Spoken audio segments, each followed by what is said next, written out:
الحمدللہ، اللہ کا احسان ہے، اللہ کی رحمت ہے کہ اس نے ایک بار پھر ہمیں ایک نئے سال سے نوازا ہے، ایک نئے سال میں داخل کیا ہے۔ اور وہ نیا سال کیا ہے؟ یعنی اسلامی کیلنڈر کا نیا سال یا اسلامی ہجری کیلنڈر کا نیا سال، اور اس کا پہلا مہینہ جو محرم الحرام کے نام سے پہچانا جاتا ہے۔ نبی صلی اللہ علیہ وسلم کا طریقہ یہ تھا کہ جب بھی نیا چاند طلوع ہوتا، نیا مہینہ شروع ہوتا، تو آپ دعا کیا کرتے تھے۔ کس کس کو دعا آتی ہے؟ الحمدللہ۔ جس کو نہیں آتی وہ بھی سیکھ لے، کیونکہ دعا ہر حال میں فائدہ دیتی ہے۔ اللہم احلہ علینا بالامن والایمان والسلامت والاسلام ربی وربک اللہ۔ اے اللہ، تو اس چاند کو ہم پر امن، ایمان، سلامتی اور اسلام والا بنا دے۔ یعنی اس مہینے میں جو ہم داخل ہو رہے ہیں، تو اس نئے چاند کے طلوع کے ساتھ یا نئے مہینے کے آغاز پر یا نئے سال کے آغاز پر ہمیں کیا کچھ نصیب ہو؟ امن، پیس، ایمان، سلامتی، اسلام۔ اور پھر ساتھ ہی فرمایا کہ ربی و ربک اللہ، اے چاند میرا اور تیرا رب اللہ ہے، کیونکہ بہت سے لوگ چاند کو بھی خدا مانتے ہیں، لیکن اسلام نے کیا بتایا کہ خدا ایک ہے، رب ایک ہے، اللہ ایک ہے، معبود ایک ہے، اور باقی سارے اس کے عابد۔ آپ صلی اللہ علیہ وسلم یہ بھی فرمایا کرتے تھے، ہلال رشد و خیر، ہلال رشد و خیر۔ رشد یعنی ہدایت، اور خیر یعنی بھلائی، یعنی ہدایت اور بھلائی والا چاند ہوئیے۔ تو ہم بھی اس مہینے کے آغاز پر اپنے لیے یہی دعا مانگتے ہیں، اور نئے سال کے آغاز پر بھی یہی دعا مانگتے ہیں کہ یا رب تو ہمیں اس سال میں امن، ایمان، سلامتی، اسلام، رشد، خیر نصیب فرما۔ ہم اپنے لیے بھی یہی مانگتے ہیں اور باقی سب کے لیے بھی۔ لہٰذا اس موقع پر اگر ہم اس مسنون دعا کے ساتھ اپنی بات کا آغاز کریں، یا جب بھی کوئی نیا مہینہ شروع ہو یا نیا سال شروع ہو، تو اس میں دوسروں کو بھی اس دعا کی یاد دہانی کرا دیں، تو نہ یہ بدعت ہے اور نہ ہی یہ غیر مسنون عمل، بلکہ سراسر مسنون عمل ہے کہ ہم اپنے کاموں کا آغاز اللہ کے نام اور دعا مانگتے ہوئے کریں۔ نبی صلی اللہ علیہ وسلم ہر موقع پر اللہ کو یاد کیا کرتے تھے، ہر موقع پر دعا مانگا کرتے تھے۔ کان یذکر اللہ فی کل احیانہ۔ اور یہ بھی ہم پر اللہ کا احسان ہے کہ وہ دنوں اور مہینوں کو پھیر پھیر کر لاتا رہتا ہے۔ سال کا آغاز ہوتا ہے، پھر آہستہ آہستہ 12 مہینے ختم ہوتے، اختتام ہوتا ہے، پھر نیا سال آ جاتا ہے۔ اور کسی بھی نئی چیز کی آمد پر انسان کے اندر ایک نیا جذبہ، ولولہ، تازگی اور اچھے کاموں کی طرف رجحان کا ایک موقع ہوتا ہے، یا اس کے اندر اچھا کام کرنے کے لیے ایک جذبہ ابھرتا ہے۔ یہ بالکل ایک نیچرل، قدرتی سی فیلنگ ہوتی ہے جو انسان کے اندر پیدا ہوتی ہے۔ اور الحمدللہ اللہ سبحانہ وتعالی نے تو مختلف مہینوں میں ہمارے لیے نیکی کے مختلف مواقع مہیا کیے۔ مثلا رمضان میں ہم نے روزے رکھے، ذوالحج میں حج کیا، اور پھر اس کے بعد نیا سال شروع ہوا محرم الحرام کے ساتھ۔ محرم الحرام کو اللہ سبحانہ وتعالی نے اپنا مہینہ کہا ہے، نبی صلی اللہ علیہ وسلم نے اس کو شہر اللہ کہا ہے، اللہ کا مہینہ۔ مہینوں کی کل تعداد تو 12 ہے، جیسا کہ قرآن مجید سے ہمیں پتہ چلتا ہے، ان عدۃ الشہور عند اللہ 12 شہرا فی کتاب اللہ یوم خلق السماوات والارض منها 4 حرم ذلک الدین القیم فلا تظلموا فیہن انفسکم۔ ان عدۃ الشہور، مہینوں کی تعداد، مہینوں کی گنتی، عند اللہ، اللہ کے نزدیک، جس دن سے اس نے آسمانوں اور زمین کو پیدا کیا ہے، اللہ کی کتاب میں 12 مہینے ہیں۔ اسی لیے آپ دیکھیں کہ چاہے اسلامی کیلنڈر ہو، ہجری کیلنڈر ہو یا وہ رومی کیلنڈر ہو یا عیسوی کیلنڈر ہو، بکرمی ہو، کوئی بھی ہو، سب میں مہینوں کی تعداد 12 ہی ملتی ہے۔ اور یہ کس نے بنائی؟ اللہ سبحانہ وتعالیٰ نے۔ کب سے؟ جب سے اس نے آسمان و زمین کو پیدا کیا، اور ان میں سے 4 مہینوں کو اس نے حرمت والا بنایا، جن میں سے ایک رجب اور 3 مسلسل، ذوالقعدہ، ذوالحجہ اور محرم، منہا 4 حرم۔ اور یہ 4 مہینے جنہیں حرمت والے قرار دیا، ان کے پیچھے بھی ایک خاص غرض ہے، اور ان میں سے خصوصی طور پر محرم کو محرم اور پھر ساتھ الحرام کہا گیا، یعنی بہت ہی حرمت والا۔ محرم کس کو کہتے ہیں؟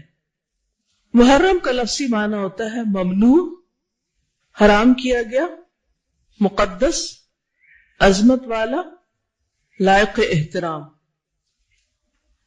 دوسرے لفظوں میں یہ ایک ایسا مہینہ ہے جس میں ہر ایسے کام سے جو فتنہ و فساد اور امن عامہ کی خرابی کا باعث ہو، اس سے بالخصوص منع کیا گیا ہے، اور اس میں آپس میں لڑائی جھگڑا کرنا، ظلم و زیادتی کرنا، نافرمانی کے کام کر کے اپنی جانوں پہ ظلم کرنا، ان سے منع کیا گیا ہے۔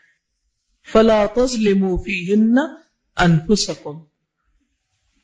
ویسے تو انسان کو کبھی بھی اپنے آپ کو ہلاکت میں نہیں ڈالنا چاہیے، اپنے اوپر ظلم نہیں کرنا چاہیے، دوسرے انسانوں پر ظلم نہیں کرنا چاہیے، لیکن ان مہینوں میں خصوصی طور پر اس کی پریکٹس کروائی گئی، اس کی تربیت کی گئی۔ آپ دیکھیے کہ سال کا اختتام بھی کس پر ہوتا ہے؟ حرمت والے مہینے پر، اور آغاز بھی حرمت والے مہینے سے، یعنی سال کے دونوں کناروں پر حرمت والے مہینے ہیں۔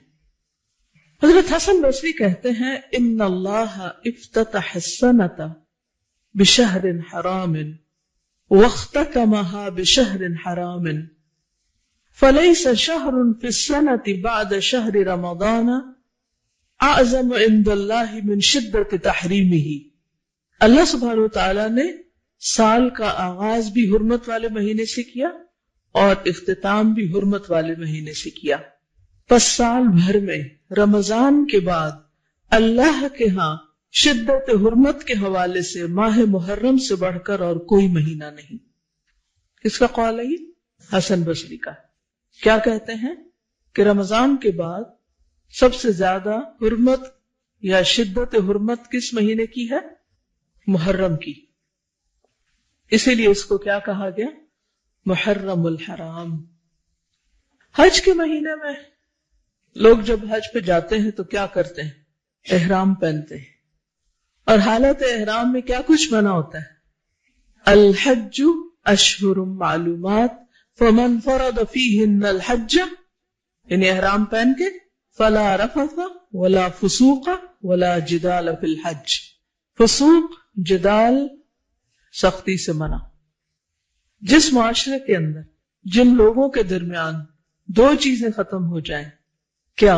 گناہ اور جدال، آپس کا لڑائی جھگڑا، تو وہ معاشرہ کیسا معاشرہ ہوگا؟ اگر کسی گھر کے اندر سے یہ 2 چیزیں نکل جائیں، کون سی؟ گناہ کے کام اور لڑائی جھگڑا، تو وہ گھر کیسا گھر بن جائے گا؟ امن والا۔ اسی طرح کسی شہر سے، کسی ملک سے جب یہ 2 چیزیں نکل جاتی ہیں تو وہاں پر امن و امان ہو جاتا ہے۔ حج پر بھی اسی کی پریکٹس کروائی گئی۔ پھر حج سے واپس آؤ تو پھر بھی اپنی اس کیفیت کو برقرار رکھو، اس حرمت کا خیال رکھو۔ حرمت پامال ہوتی ہے 2 طرح سے، ایک اللہ کی نافرمانی کر کے اور دوسرے بندوں پر زیادتی کر کے، لڑائی جھگڑا اور فتنہ فساد کریٹ کر کے۔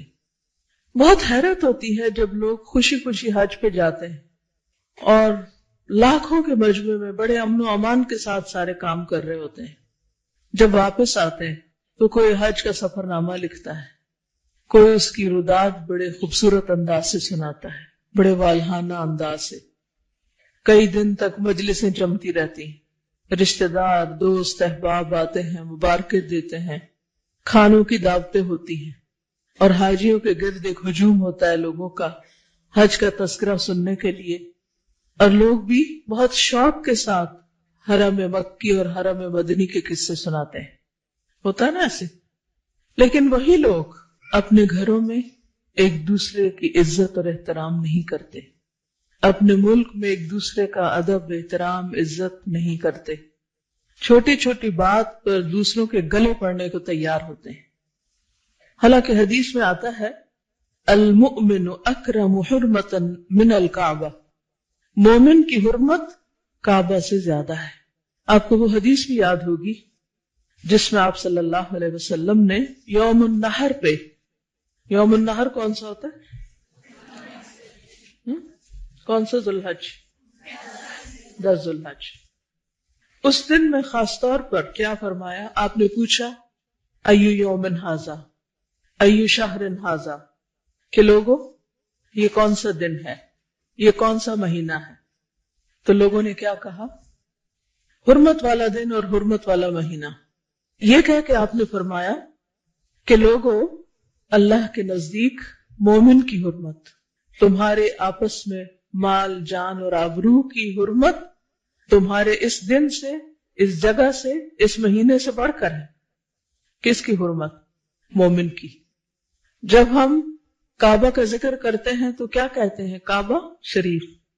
اسی طرح حرم پاک. لیکن جب کسی مومن کا ذکر کرتے ہیں تو کس انداز میں کرتے ہیں؟ جب اس کو پکارتے ہیں، جب اس سے بات کرتے ہیں، جب اس سے معاملہ کرتے ہیں، پیٹھ پیچھے اس کا ذکر کرتے ہیں تو کس انداز میں کرتے ہیں؟ کیسے کرتے ہیں؟ عزت کے ساتھ، احترام کے ساتھ. اپنے جیسوں اور اپنے سے چھوٹوں کا عزت، ادب، احترام تو دور کی بات، ہم تو اپنے بڑوں کا بھی احترام کرنا نہیں جانتے، یا پھر اگر کرتے ہیں تو غلو کے حد پہ پہنچ جاتے ہیں، یعنی غلو کرتے ہیں. اور غلو منع ہے. غلو کس کو کہتے ہیں؟ حد سے بڑھ جانا. اگر کسی سے محبت کرتے ہیں تو حد سے بڑھ جاتے ہیں، کسی سے عقیدت رکھتے ہیں تو حد سے بڑھ جاتے ہیں، کسی کا ادب احترام کرنے لگتے ہیں تو حد سے بڑھ جاتے ہیں، تو اس کے آگے جھکنے لگتے ہیں، اس کے پاؤں پڑنے لگتے ہیں، اس کے آگے ماتھا ٹیکنے لگتے ہیں، اس کو اس کے مقام سے بڑھا دیتے ہیں. اور بعض اوقات نبی صلی اللہ علیہ وسلم کو اللہ سبحانہ وتعالیٰ کا مقام یہ اس سے بھی آگے بڑھا دیتے ہیں. یہ بھی حیرت کی بات ہے. شیطان انسان کو اعتدال پر نہیں رہنے دیتا. جو کرنے کا کام ہے وہ کرنے نہیں دیتا، اور جو نہیں کرنا چاہیے اس کی طرف ہمیشہ اس کو کھینچتا رہتا ہے تاکہ انسان سیدھے راستے سے ہٹ جائے، بھٹک جائے. تو نئے سال پر سب سے اہم سبق جو ہم سب کو سیکھنا ہے وہ کیا ہے کہ ہم کیا کریں؟ فَلَا تَظْلِمُوا فِيهِنَّ أَنفُسَكُمْ، گناہوں سے بچیں، اپنی جان پر ظلم نہ کریں گناہ کر کے. اور اسی طرح کس سے بچیں؟ دوسروں کی بے حرمتی سے، دوسروں کو بے آبرو کرنے سے.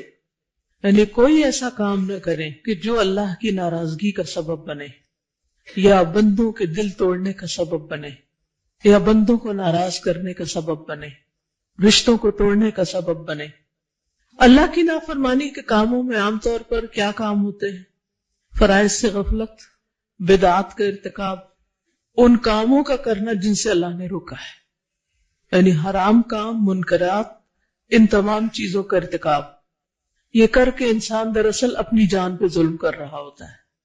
اسی طرح دوسروں کے ساتھ ظلم اور زیادتی، کسی کی غیبت، کسی کو تانا دینا، کسی کا مذاق اڑانا، کسی کو اپنے سے حقیر سمجھنا اور حقیر سمجھ کر اس سے معاملہ کرنا، اور اپنے آپ کو بڑی چیز سمجھنا کسی بھی اعتبار سے کہ میں بڑا عقل مند ہوں، بڑا صاحب علم ہوں، بہت سمجھدار ہوں.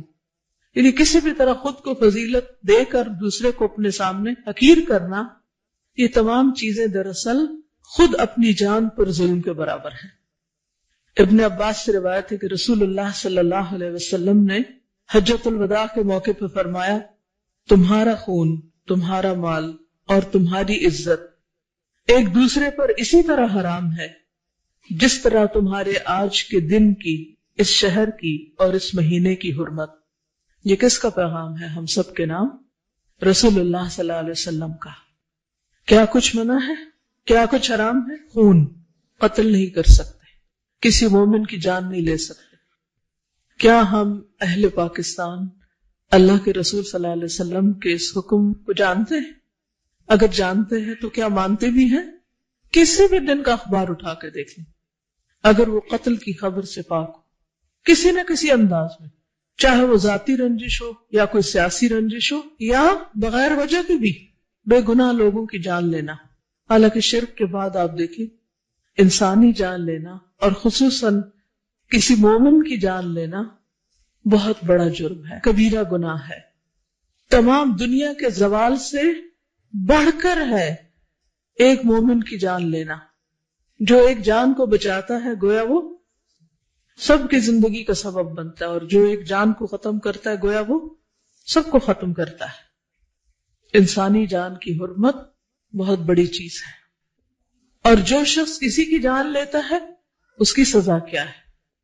من قتل مؤمنا متعمدا فجزاؤہ جہنم خالدا فیہا، جو جان بوجھ کے جانتے بوجھتے ارادے کے ساتھ نیت کے ساتھ کسی مومن کو قتل کرتا ہے وہ اپنے لیے آگ کماتا ہے، اس کی جزا، اس کا بدلہ جہنم ہے جس میں وہ ہمیشہ رہے گا۔ کوئی معمولی بات ہے؟ آج ہم کسی کی زندگی لے رہے ہیں اور یہ بھول جاتے ہیں کہ اپنے لیے کیا لے رہے ہیں، اس کے بدلے میں کیا کما رہے ہیں۔ یہ چھوٹی بات نہیں ہے۔ تو محرم الحرام کا پیغام کیا ہے کہ ہم لوگوں میں اس اویئرنیس کو عام کریں، انسانی جان کی حرمت کا سبق عام کریں۔ دوسری چیز، تمہارا مال ایک دوسرے پہ حرام، اس سے کیا سبق ملتا ہے ہمیں؟ کیا چیز بنا ہے؟ چوری، غصب، ڈاکہ، رہزنی، کسی کی اجازت کے بغیر اس کے مال پہ ہاتھ ڈالنا، اس کی رضامندی کے بغیر اس کی کوئی چیز ہتھیار لینا۔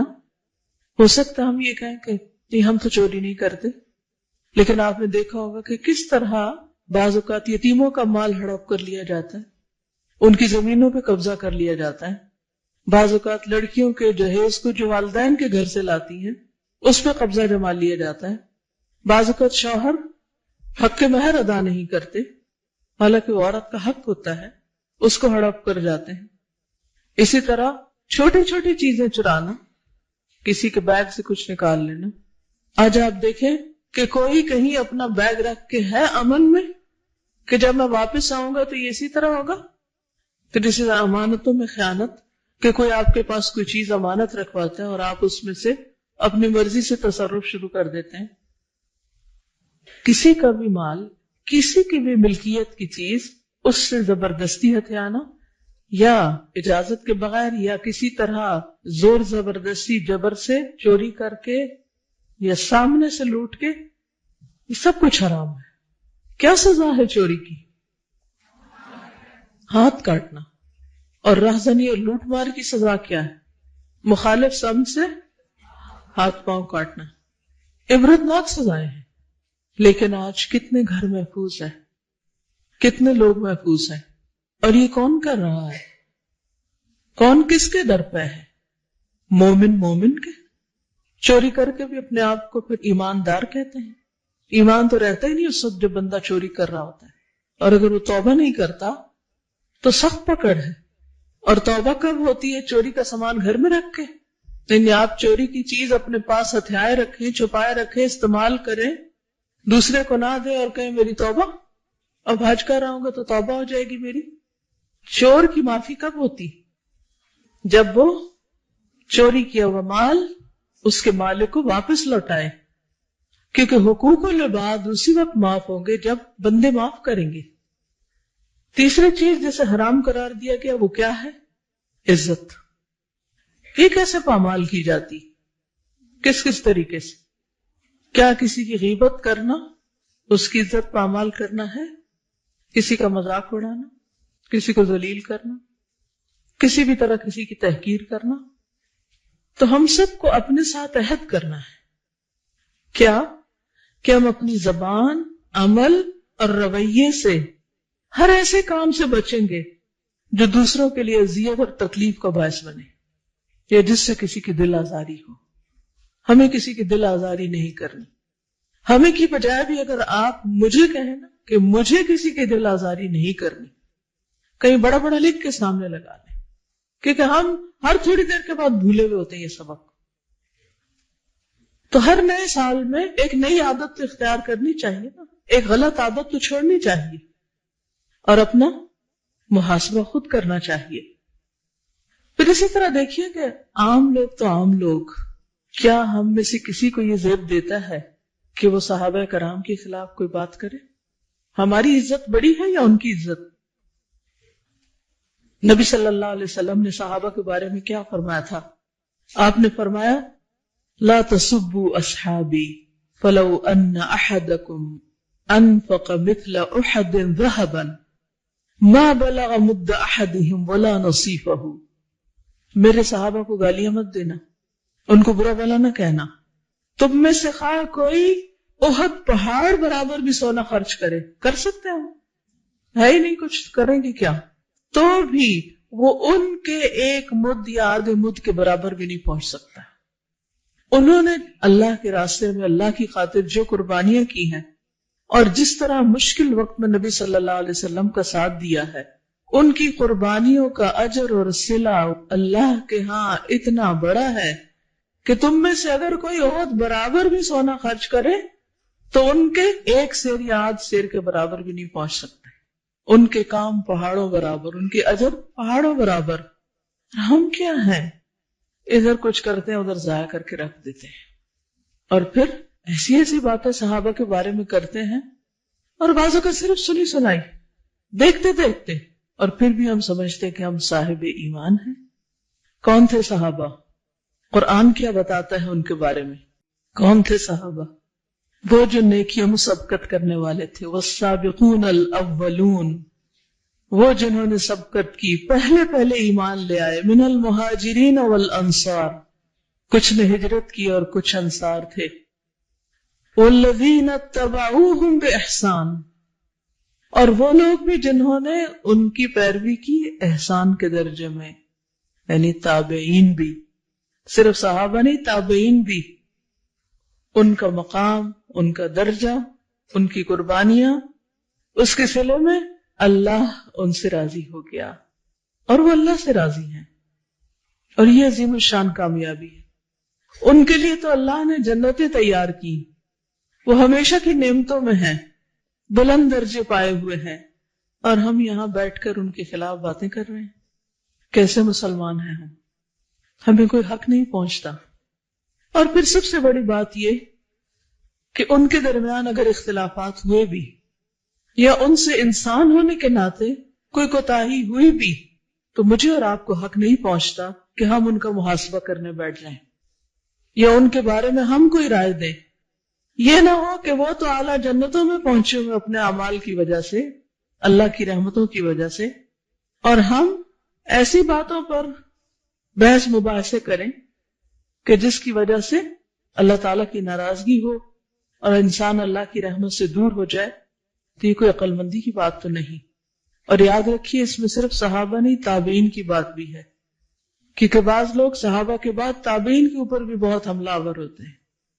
تو اس لیے جب کبھی گزرے ہوئے لوگوں کی بات ہو تو ہمارا فرض کیا ہے، ہم کیا کریں، کیا کہیں؟ وہی جو قرآن نے ہمیں بتایا، تلک امۃ قد خلت لہا ما کسبت ولکم ما کسبتم ولا تسألون عما كانوا يعملون. جب بھی محرم آتا ہے تو عام طور پر لوگ ماضی کی باتیں بہت کرتے ہیں، تاریخ کو دہراتے رہتے ہیں، جس میں کچھ سچی باتیں بھی ہیں اور کچھ جھوٹی بھی ہیں. اور عموماً لوگ آپس میں بیٹھ کر بحث و مباحثہ شروع کر دیتے ہیں، کون حق پر تھا اور کون نہیں، کس نے کس پر زیادتی کی. کیا اللہ تعالیٰ یہ فیصلہ آپ سے کروائے گا جو آپ اپنی انرجی لگا رہے ہیں ان چیزوں پر؟ یا آخر کب تک ہم ماضی کی باتیں کرتے رہیں گے؟ ہمیں کیا کرنا چاہیے؟ صرف ماضی کو یاد کرتے رہیں یا پھر مستقبل کی سوچیں؟ مستقبل کی سوچیں. ہم میں سے ہر ایک کو اپنے مستقبل کے بارے میں فکر مند ہونا چاہیے. اور پھر ایک ایک فرد جب اپنے مستقبل کے بارے میں فکر مند ہوگا تو مل کر اجتماعی طور پر ہم سب اپنی دنیا اور آخرت کے بارے میں بہتر منصوبہ بندی کر سکیں گے. اور آگے کو بڑھ سکیں گے. تاریخ صرف سبق کے لیے پڑھی جاتی ہے کہ اس سے انسان عبرت حاصل کرے، سبق لے اور آئندہ وہ غلطیاں نہ دہرائے، آئندہ ایسا کوئی کام نہ کرے کہ جس سے پچھلوں کو نقصان ہوا. لیکن افسوس یہ کہ ہم نہ سبق لیتے اور پھر انہی چیزوں کو ریپیٹ کیے چلے جا رہے ہیں.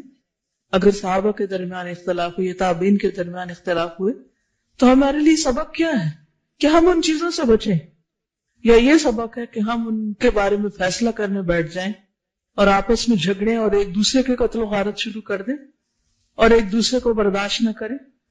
نبی صلی اللہ علیہ وسلم نے فرمایا ہر مسلمان دوسرے مسلمان پہ حرام کیا گیا ہے، ہر مسلمان دوسرے مسلمان پر حرام ہے. کیا مطلب؟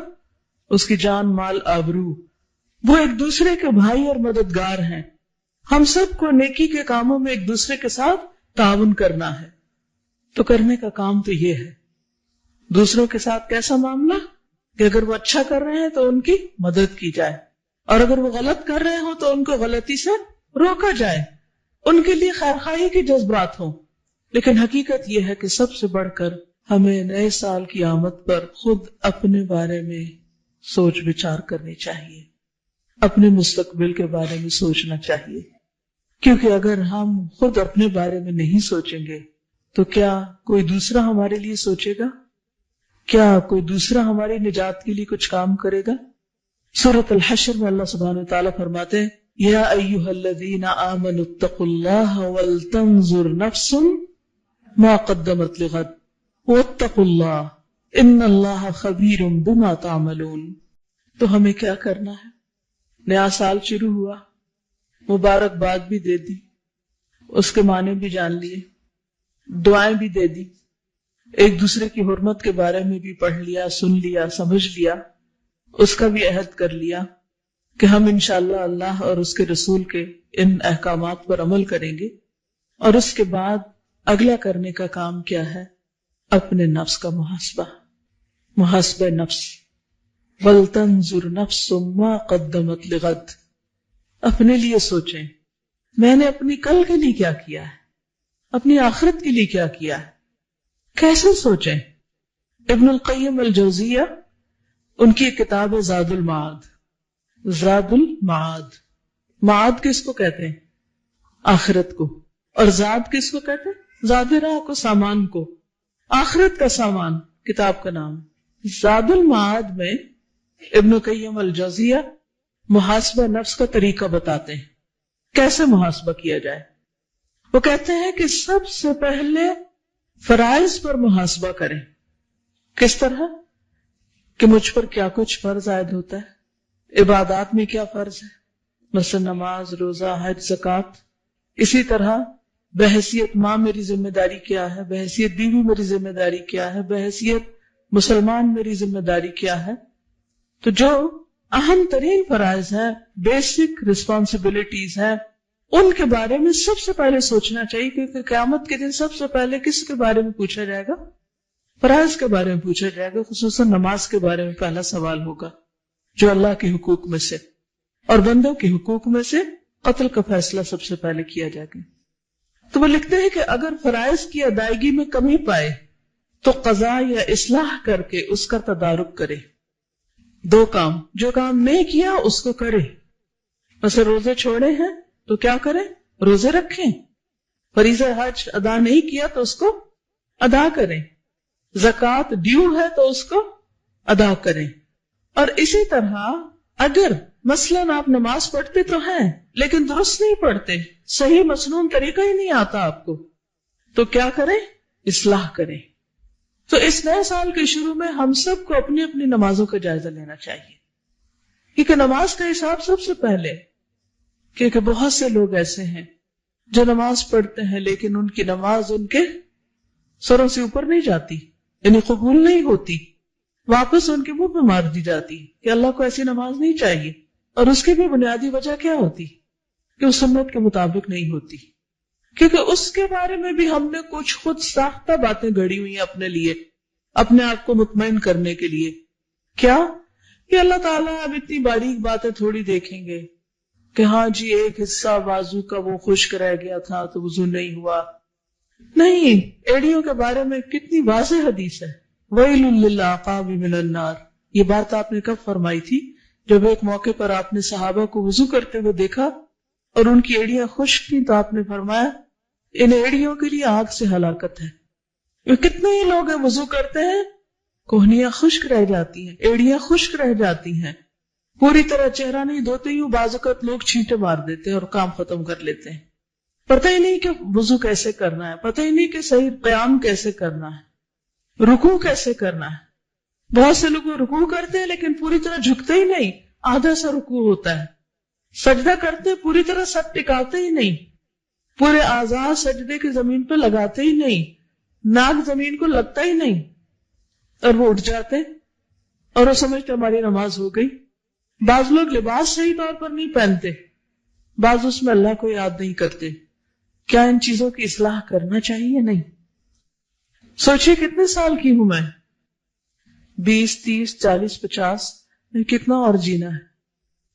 اگر اتنے سالوں میں بھی ابھی تک میں نے اپنی نماز کی اصلاح نہیں کی تو پھر آخر کب کروں گی؟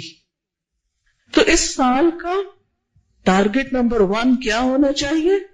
نماز کی 100% اصلاح. اور اس کے لیے نماز نبی کتاب اور کیسٹس، اور اس کے علاوہ بخاری کا کتاب الصلاۃ اور بھی کتابیں جو آپ کو ملتی ہیں ان کو آپ دیکھیے، اپنے آپ کو ایک ایک سٹیپ پہ چیک کیجئے کہ کیا میرا وضو، میرا لباس، یعنی جو بنیادی شرائط ہے نماز میں ایون داخل ہونے سے پہلے، ان کے پورے مسائل مجھے معلوم ہے، پاکی اور ناپاکی کے سب باتیں مجھے معلوم ہیں. تو ان سب چیزوں کی اصلاح.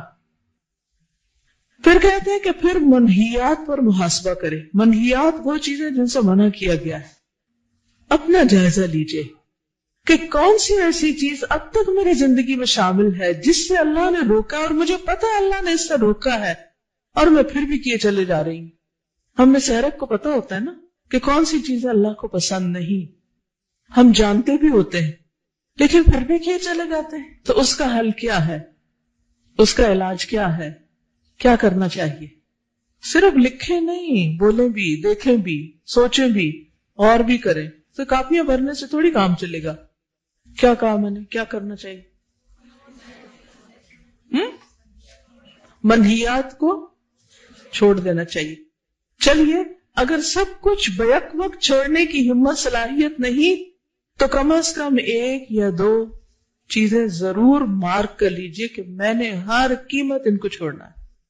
مثلا اگر آپ کو بہت زیادہ باتیں کرنے کی عادت اور آپ کو پتہ ہے اس سے وقت ضائع ہوتا ہے، مثلا اگر آپ کو لغو کی یا فضول میں مذاق اڑانے کی عادت ہے اور اس کو آپ انجوائے کرتے ہیں، اس کو دیکھ لیجئے. کوئی ایک چیز. بہت سارے ٹارگٹ جب ہم بنا لیتے نا 10 12 لکھ لیتے تو ایک بھی نہیں کر پاتے، پھر ہم پریشان ہوتے ہیں کہ وہ تو جو کہا تھا وہ کیا نہیں. فرائض میں سے نماز کی اصلاح ایک چیز کر لیں مثلا، اور اسی طرح منہیات میں سے کوئی 1 یا 2 چیزیں اور اس پر ورک کریں. لمبے چوڑے منصوبے نہ بنائیں. اور اس کے لیے کیا ہے؟ نمبر 1 ان کو چھوڑنا، اور پھر توبہ اور استغفار اور نیکیوں سے اس کا تدارک.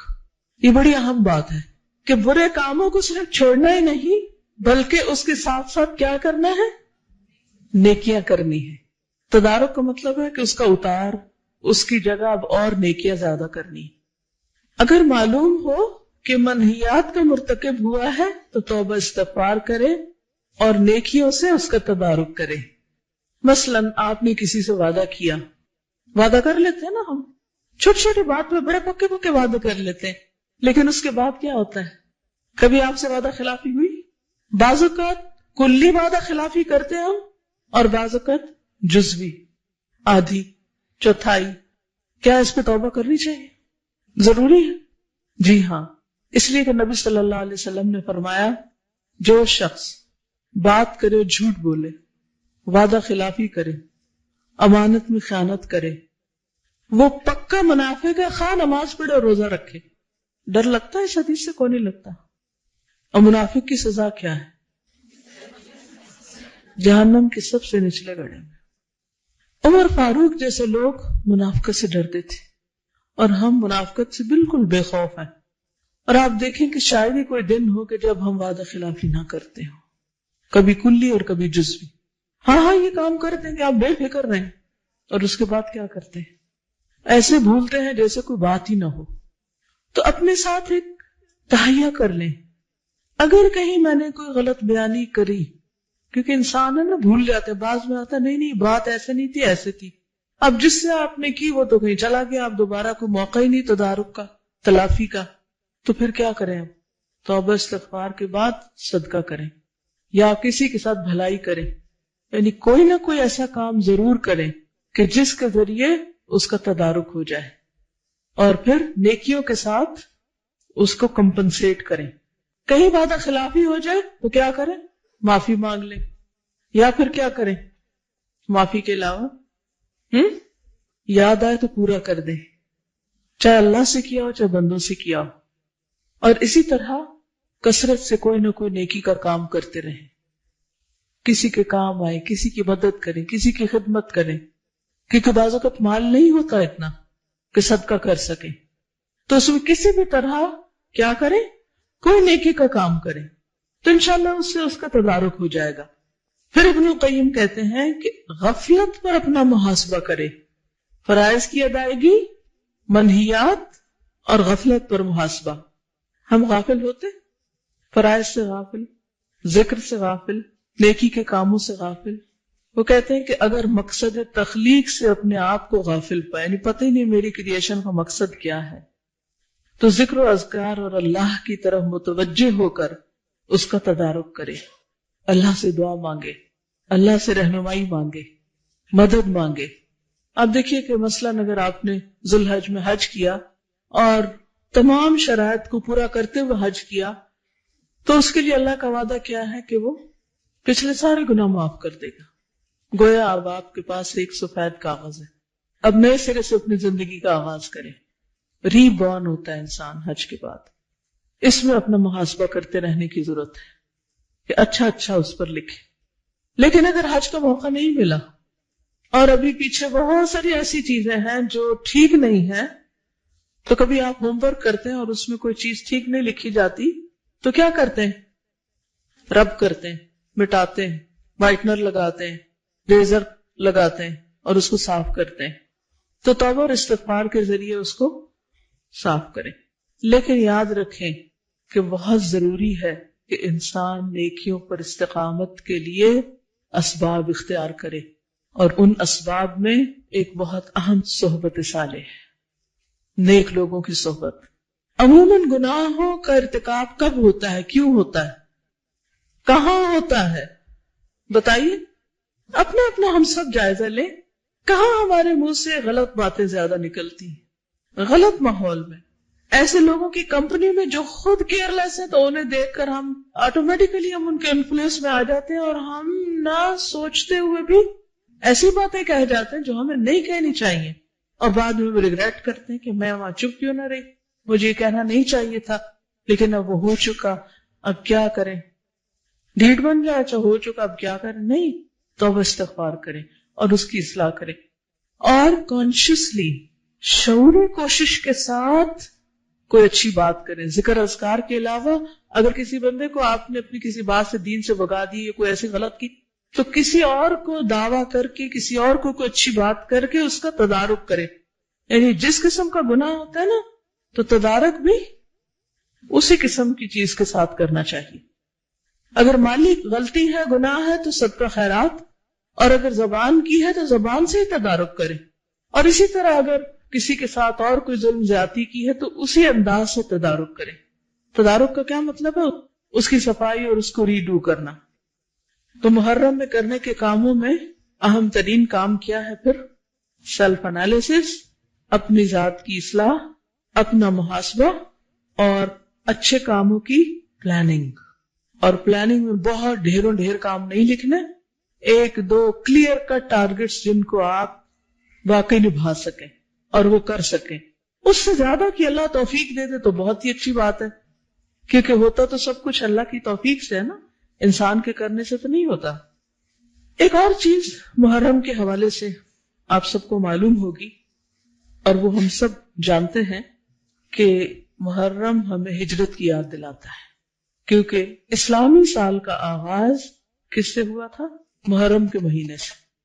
اور یہ بھی اسلام کی ایک خاص خصوصیت ہے.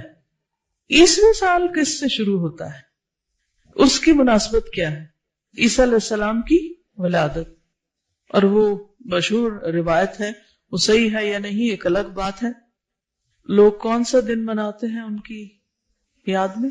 25 دسمبر کا کرسمس جو منائی جاتی، تو وہ بھی سال کا آخری مہینے میں ہے، یعنی سال کا آخر ہو رہا ہوتا ہے، اور اس کی مناسبت سے عیسوی سال شروع ہوتا ہے، یعنی نیا سال اس کے چند دن کے بعد شروع ہوتا ہے، نیو ایئر. اسی طرح بکرمی سن جو ہے وہ راجہ بکر ماجید کی پیدائش کی یادگار میں شروع ہوتا ہے، یعنی اس کی مناسبت سے شروع ہوتا ہے. رومی سن جو ہے وہ سکندر اعظم کی پیدائش کی مناسبت سے شروع ہوتا ہے، یہ اس کا آغاز اس کی مناسبت سے. اسی طرح یہود اپنے سال کا آغاز حضرت سلیمان علیہ السلام کی تخت نشینی کی یاد سے کرتے ہیں. تو میجارٹی جو دوسرے مذاہب یا ادیان کی فالوور ہیں وہ اپنے سالوں کا آغاز اپنے جو بڑے ہیں ان کی پیدائش یا ان کی نسبت سے کسی خاص واقعے کے ساتھ کرتے ہیں. لیکن مسلمان اپنے اسلامی سال کا آغاز بالکل ایک انوکھے واقعے کے ساتھ کرتے ہیں، اور وہ ہے واقعہ ہجرت. بعض لوگوں کا خیال ہے کہ شاید واقعہ کربلا کی نسبت سے اس مہینے کو محرم کہا جاتا ہے، تو یہ ایک غلط فہمی ہے، کیونکہ واقعہ کربلا نبی صلی اللہ علیہ وسلم کی وفات کے 50 سال بعد پیش آیا تھا، تو اس کا اس سے کوئی تعلق نہیں. یہ اتفاق کی بات ہے کہ وہ بھی محرم میں پیش آیا، لیکن محرم کی حرمت تو اس دن سے ہے جس دن اللہ نے زمین و آسمان کو پیدا کیا تھا. نبی صلی اللہ علیہ وسلم کے زمانے میں ہجری کیلنڈر استعمال نہیں ہوتا تھا. اس کا آغاز 17 یا 18 ہجری میں حضرت عمر فاروق رضی اللہ تعالیٰ عنہ کے دور میں ہوا، اور اس کے پیچھے پورا ایک واقعہ ہے کہ کس طرح جب آپ کے پاس مختلف لوگوں کے خط آتے تھے اور ان میں تاریخ نہیں لکھی ہوتی تھی، تو پھر حضرت ابو موسیٰ اشعری نے مشورہ دیا کہ ہمیں بھی باقاعدہ کیلنڈر بنانا چاہیے. تو اس پر آپ نے صحابہ کو اکٹھا کیا اور واقع ہجرت کی مناسبت سے سال کا آغاز رکھا گیا اور محرم سے اس کو شروع کیا گیا. اب بات یہ ہے کہ ہجرت کا کیا معنی ہے، اور ہجرت کو اسلام میں اتنی زیادہ اہمیت کیوں ہے کہ اس سے نئے سال کا آغاز کیا جا رہا ہے، یعنی اس واقعے کی مناسبت سے. دین اسلام میں ہجرت کی کیا اہمیت ہے؟ جہاد کی اہمیت ہم سب کو پتہ ہے، تو جہاد کے علاوہ ہجرت بھی بڑی اہم چیز ہے. ہجرت کیوں کی جاتی ہے، کب کی جاتی ہے، کہاں سے کی جاتی ہے، کس طرف کی جاتی ہے؟ کوئی بتائے گا آپ میں سے؟ اوکے، یعنی کہ انبیاء علیہ السلام میں سے بہت سے انبیاء نے ہجرت کی اور ان پر فرض کی گئی اور اللہ کے حکم سے ہوئی. نبی صلی اللہ علیہ وسلم نے بھی مکہ سے مدینہ کی طرف ہجرت کی. لیکن ہجرت کیوں کی جاتی؟ جی، جب اس حال میں ہمارا عمل درست نہیں ہے تو ہمیں اس حال میں کسی اور حال میں جانے کی ضرورت ہے تاکہ وہاں جا کر پھر ہم اپنا. جی ہاں، اللہ نے ہمیں اپنی عبادت کے لیے پیدا کیا ہے اور وہ ہمیں ہر حال میں کرنی ہے، اس کے لیے کوئی ایکسکیوز نہیں ہے. اگر کسی ایک ماحول میں وہ عبادت نہیں ہو سکتی تو ہم پر کیا لازم ہے کہ ہم کیا کریں؟ وہاں سے ہجرت کر لیں، اس جگہ کو چھوڑیں اور دوسری جگہ جا بسیں. ابراہیم علیہ السلام نے ہجرت کی، انی مہاجرن الی ربی سیہدینی. اسی طرح موسیٰ علیہ السلام نے ہجرت کی، ایک خاص واقعہ پیش آیا تھا، اس کی وجہ سے نبی صلی اللہ علیہ وسلم نے ہجرت کی. اور پھر اس کے بعد ہم سب کے لیے لازم ہے کہ ہم اپنے اپنے ماحول، اپنے اپنے علاقے، اپنے اپنے حالات کے اعتبار سے یہ دیکھیں کہ ہم کہاں اللہ کی عبادت اور اطاعت زیادہ بہتر کر سکتے ہیں، کہ اس جگہ کی طرف جائیں، چاہے وہ پرسنلی فزیکلی ایک جگہ سے دوسری جگہ جانا ہو، یا پھر ہمارا دل ایک چیز کو چھوڑ کر دوسری چیز کی طرف مائل ہو جائے. کیونکہ حدیث میں آتا ہے المہاجر من ہاجر ما نہی اللہ عنہ ورسولہ. مہاجر وہ ہے جو اس چیز کو چھوڑ دے جس سے اللہ اور اس کے رسول نے روکا ہے. گویا گناہوں کو چھوڑنا دراصل ہجرت ہے، یا گناہوں والی جگہ کو چھوڑنا. تو ہم دیکھتے ہیں کہ نبی صلی اللہ علیہ وسلم نے مکہ کو چھوڑا جو اس زمین پر سب سے زیادہ محبوب ترین جگہ تھی آپ کے لیے، خاندان کو چھوڑا، جائے پیدائش کو چھوڑا، وطن چھوڑا، اور اللہ کے اذن سے، اللہ کے حکم سے ایک دوسری جگہ پر تشریف لے گئے۔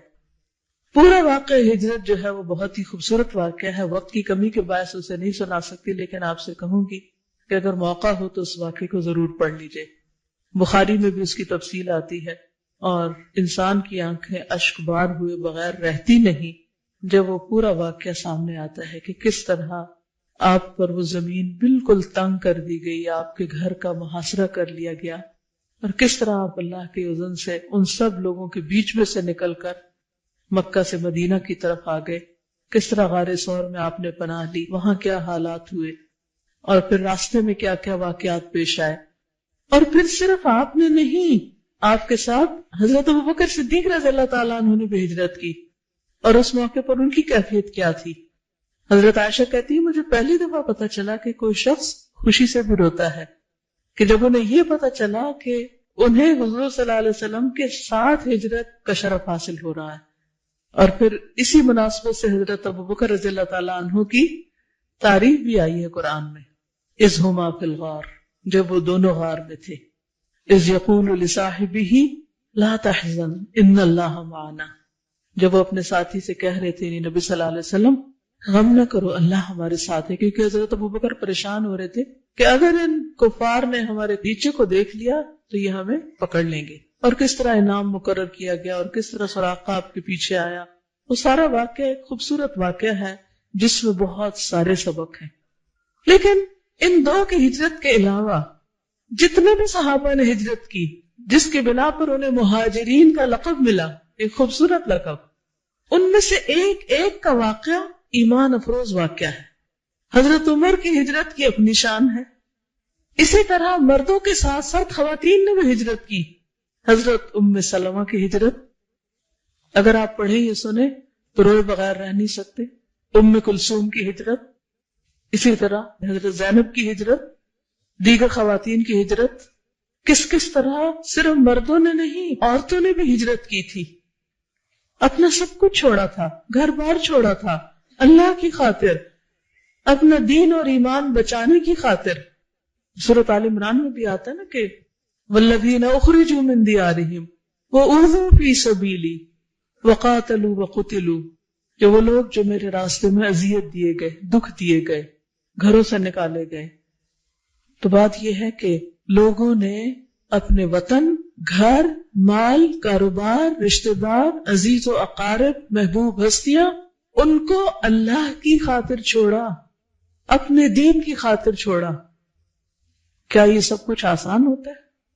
جدائی، سپریشن کتنا تکلیف دہ مرحلہ ہوتا ہے، اور جب آپ کو یہ پتا ہو کہ شاید آپ کبھی واپس نہ لوٹ سکیں گے، وہاں تھوڑا سا بھی سفر پہ جانا ہوتا ہے، یا مثلاً آپ یہاں کلاس میں آئے، کچھ لوگ شاید پہلی دفعہ آئے ہوں یہاں، تو جب آپ گھر سے آ رہے تھے، ہو سکتا بچوں کو چھوڑا ہو، کوئی کام چھوڑ کے آئے ہوں، کوئی بہت اہم کمٹمنٹ چھوڑی ہو آپ نے، تو چند گھنٹے بھی گھر چھوڑنا مشکل کام ہے نا، یا نہیں؟ جو لوگ ہاسٹل میں آتے ہیں 1 سال کے لیے، پتہ ہوتا ہے واپس جانا ہے، شروع میں آ کے کتنا روتے ہیں، سبھی روتے ہیں، پتہ ہے مجھے، میں خود بھی بہت روتی تھی۔ اس لیے حج پہ جا رہے ہیں آپ، پتہ ہے اللہ کے گھر جا رہے ہیں، نیکی کے کام جا رہے ہیں، بڑی سعادت نصیب ہو رہی ہے، لیکن گھر چھوڑتے وقت ایک اداسی تو ہوتی ہے نا۔ تو سیپریشن، جدائی، کسی چیز کو چھوڑنا، اس میں صرف جان مال نہیں، انسان کے جذبات بھی انوالوڈ ہوتے ہیں، اور ایک تکلیف دہ مرحلہ ہوتا ہے۔ وہ ممبر جس پر نبی صلی اللہ علیہ وسلم مسجد نبوی میں خطبہ دیا کرتے تھے، جس پہ کھڑے ہو کر جب آپ نے اس کو چھوڑا تو وہ کس طرح رویا؟ یعنی صرف ہمیں نہیں رونا آتا، بلکہ جن چیزوں پر ہم اللہ کی عبادت کرتے ہیں ان کو جب ہم چھوڑتے ہیں تو وہ بھی اداس ہوتی ہیں۔ جب کوئی نیک بندہ مرتا ہے تو جس جگہ پہ وہ رہتا ہے وہ جگہ بھی اس کو یاد کرتی ہے، لیکن جب کوئی برا مرتا ہے تو شکر کرتی ہے۔ تو اللہ کی خاطر، دین کی خاطر اپنے بچوں کو چھوڑنا، گھر کو چھوڑنا، یہ قربانیاں کرنا، یہ کوئی معمولی چیز نہیں ہے۔ تو گویا ہر سال محرم، ہر نیا سال ہمیں ایک بہت اہم سبق دیتا ہے، کہ پچھلی زندگی کے گناہوں کو چھوڑو، غلط کاموں کو چھوڑو، غلط دوستوں کو چھوڑو، غلط ماحول کو چھوڑو اور اللہ کی خاطر ایک نیا آغاز کرو، رشد و خیر کی طرف بڑھو، ہلال رشد و خیر. اور یہ میسج ہر مہینے کے شروع میں ملتا ہے. تو یہ صرف محرم ہی کا سبق نہیں، ہر نئے مہینے کے آغاز پر اپنے لیے کچھ نہ کچھ ٹارگٹس رکھا کریں اور ان چیزوں کو دہرایا کریں. امام ابن القیم ہجرت کے بارے میں فرماتے ہیں، ہجرت ایک حالت سے دوسری حالت میں جانا ہے. کیا ہے ہجرت؟ ایک حالت سے دوسری حالت میں جانا، چاہے فزیکلی، چاہے ایموشنلی، مینٹلی، کسی بھی طرح ایک حالت سے دوسری حالت کی طرف جانا ہے. مثلا دوسروں کو چھوڑ کر ایک اللہ سے محبت کرنا. اب آپ دیکھیں ہمیں اپنی اولاد سے کتنی محبت ہوتی ہے، شوہر سے محبت، دوستوں سے محبت، کس کس سے محبت. ٹھیک ہے، یہ محبتیں بھی اللہ نے ہمارے اندر رکھی ہیں، لیکن ہمارے ایمان کا تقاضا ہے کہ اللہ رسول کی محبت ہر چیز کی محبت سے بڑھ کر، اور ہمیشہ ہمیں اس کا جائزہ لیتے رہنا چاہیے، صبح شام جائزہ لینا چاہیے. تو دوسروں کی محبت سے بڑھ کر اللہ کی محبت اختیار کرنا بھی، وہ کہتے ہیں یہ بھی ایک ہجرت ہے. دل کا دوسروں کی تابعداری کرنا چھوڑ کر صرف اللہ کی اطاعت کرنا، دوسروں کا خوف چھوڑ کر صرف اللہ سے ڈرنا، دوسروں سے توقعات رکھنا چھوڑ کر صرف اللہ سے امید رکھنا، دوسروں پر بھروسہ کرنا چھوڑ کر صرف اللہ پر بھروسہ رکھنا، دوسروں سے سوال کرنا اور ان کا سہارا ڈھونڈنے اور منت سماجت کرنے کی بجائے صرف اللہ سے التماس کرنا، اس سے دعائیں مانگنا، یہ بھی ہجرت ہے.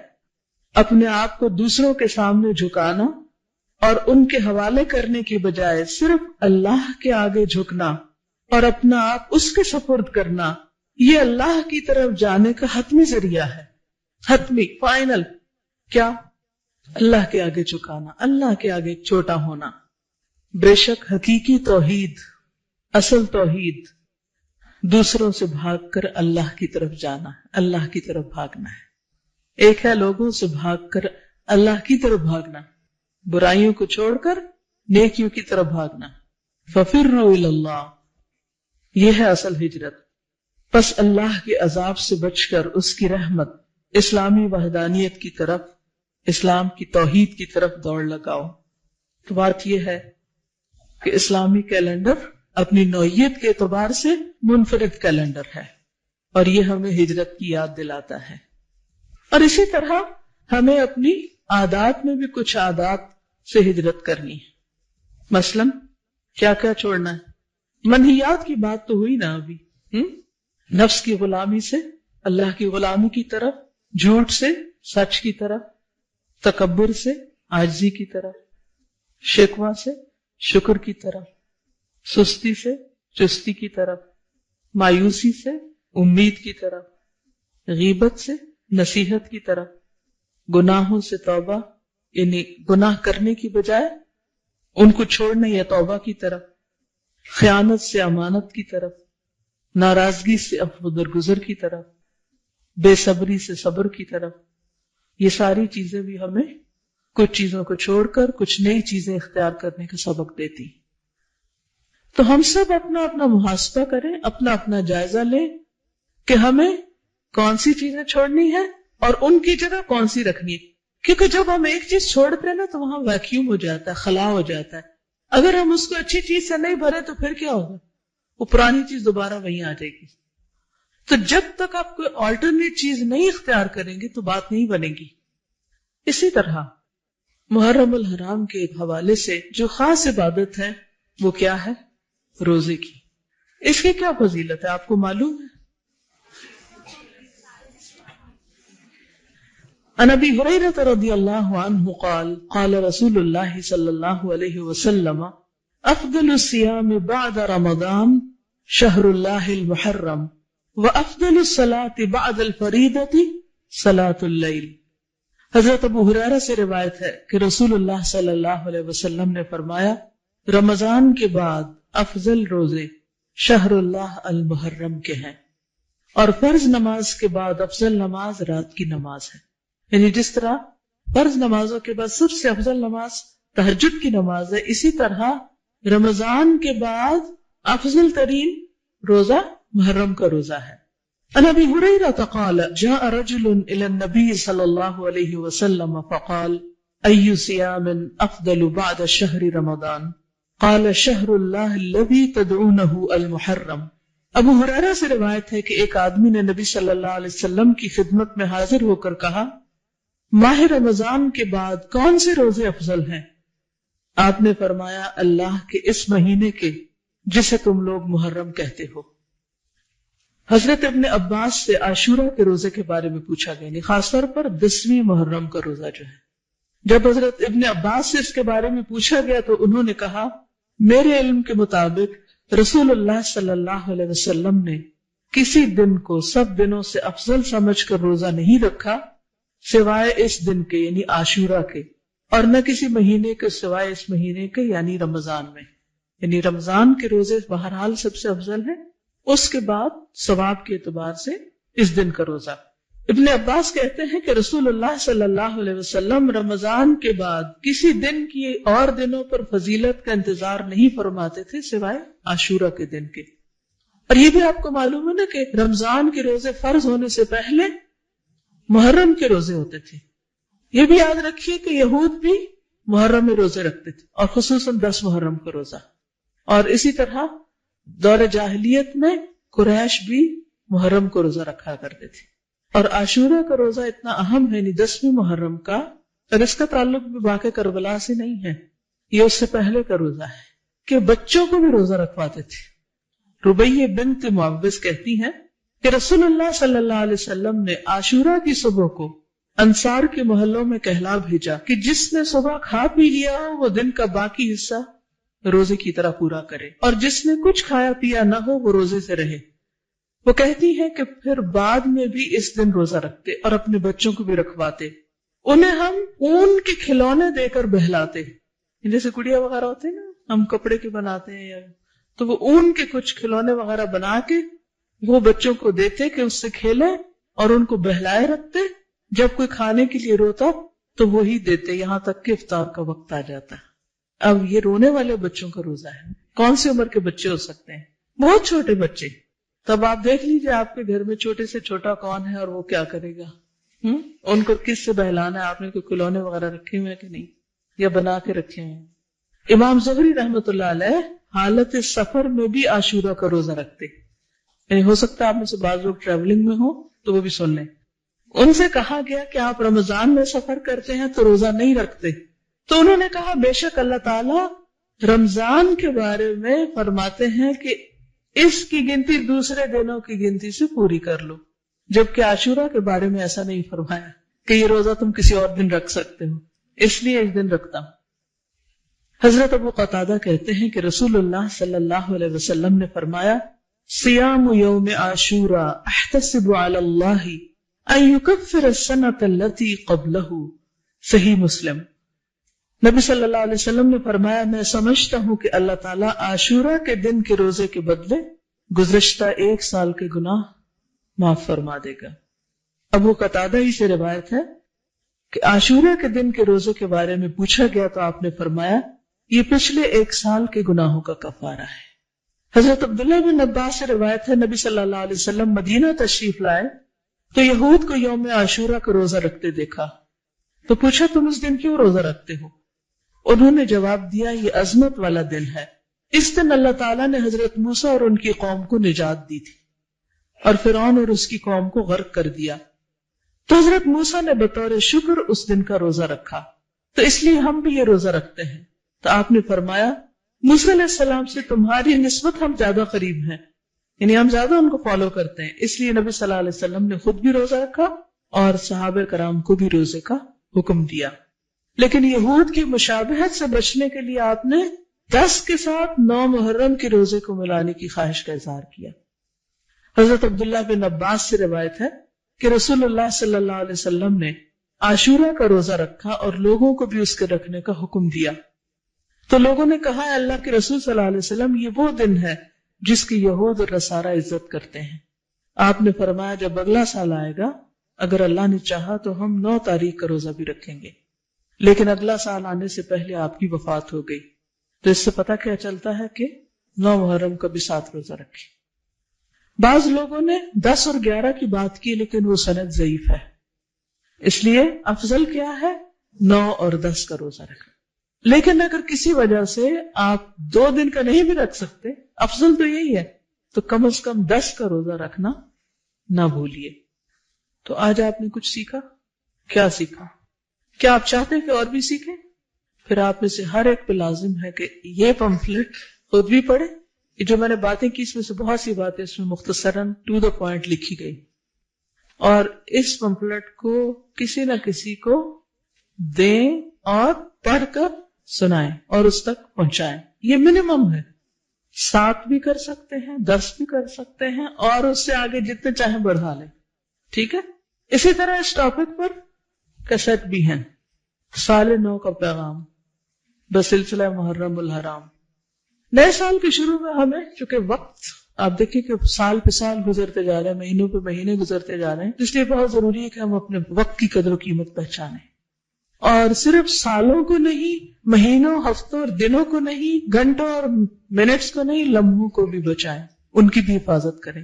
تو اس لیے یہ کیسٹ بھی سنیں، لمحوں کی حفاظت، کیونکہ ہم سب نے کیا کرنی ہے؟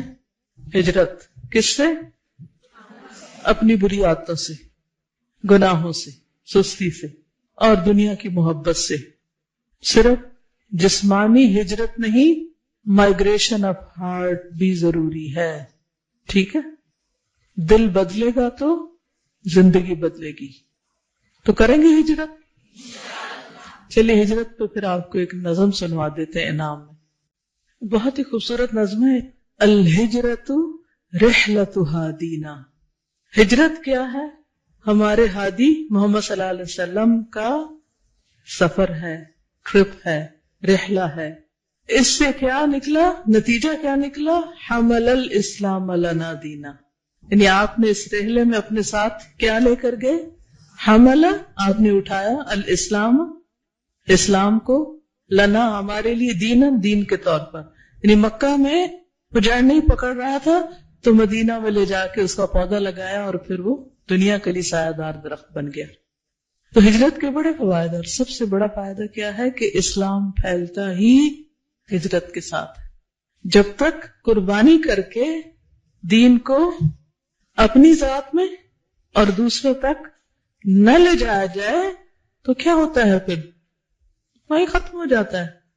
فسلام اللہ علی الہادی، اس ہادی پر اللہ کی سلامتی.